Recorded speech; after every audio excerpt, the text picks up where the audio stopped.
PTI के रायवंड मार्च के लिए तमाम अपोजिशन पार्टीज ने शिरकत से इनकार कर दिया है। ताहम अब इमरान खान सोलो फ्लाइट करने जा रहे हैं। इस पर अरकान पार्लियामेंट क्या राय रखते हैं, आइए जानते हैं। पॉलिटिक्स में या किसी भी सिस्टम में अगर आप सोलो फ्लाइट लें तो उसकी रिस्पॉन्सिबिलिटी उन पे हो जाती है। जैसे कि वो क्रिकेट टीम के कप्तान रहे हैं, 11 मेंबर को लेके चले, वो उन्होंने वर्ल्ड कप को दिया। तो मेरा ख्याल है कि सियासत और क्रिकेट में थोड़ा सा फ़र्क है।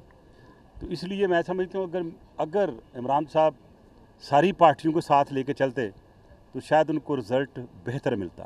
मैं ये समझता हूँ कि ये इंतहाई बड़ी गलती कर रहा है, इसलिए कि हमारे पास पार्लियामेंट है। इन मसाइल के लिए पार्लियामेंट है। पार्लियामेंट से रोडों पे कभी भी मसले हल नहीं हुए। तो मैं समझता हूँ पहले जैसा धरना था वो भी नाकाम था, ये भी इसका नाकाम होगा, टाइम इसका ज़ाया होगा।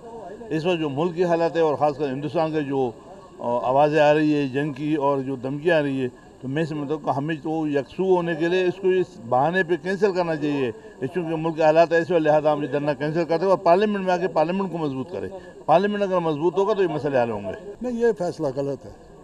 ये फैसला बिल्कुल गलत है, क्योंकि ये रवायत भी नहीं है और ये जमहूरियत में भी नहीं है। और कभी भी किसी के घर पे या किसी के चार दीवारी की तरफ रुख नहीं किया जाता।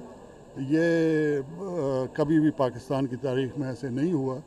मैं पहले दिन से कहता हूँ कि ये ताहिरुल क़ादरी और ये इसका कज़न इमरान खान, ये सारे जो हैं ये मुआवजा वसूल कर चुके हैं इस मुल्क में क्योस फैलाने का, इस मुल्क में सी पैक के रास्ते में रुकावट डालने का। और देखें ना, आपको ये सेंसलेस बात है।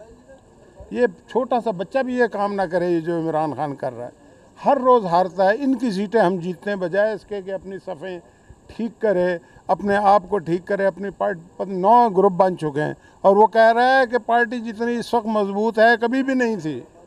पार्टियां देखें, बहुत सारी टांगा पार्टियां हैं, बहुत सारी हुकूमत की चमचा पार्टियां भी हैं, बहुत सारी बैठती अपोजिशन में हुकूमत की सहूलतकार भी हैं। इसलिए इमरान खान का फैसला ठीक है और उनका एहतजाज कामयाब होगा, भरपूर एहतजाज होगा। I wish them all the best. मैं ये समझती हूँ कि मियाँ साहब की बहुत अच्छी हुकूमत चल रही है, बहुत काम हो रहे हैं और ये वक्त है कि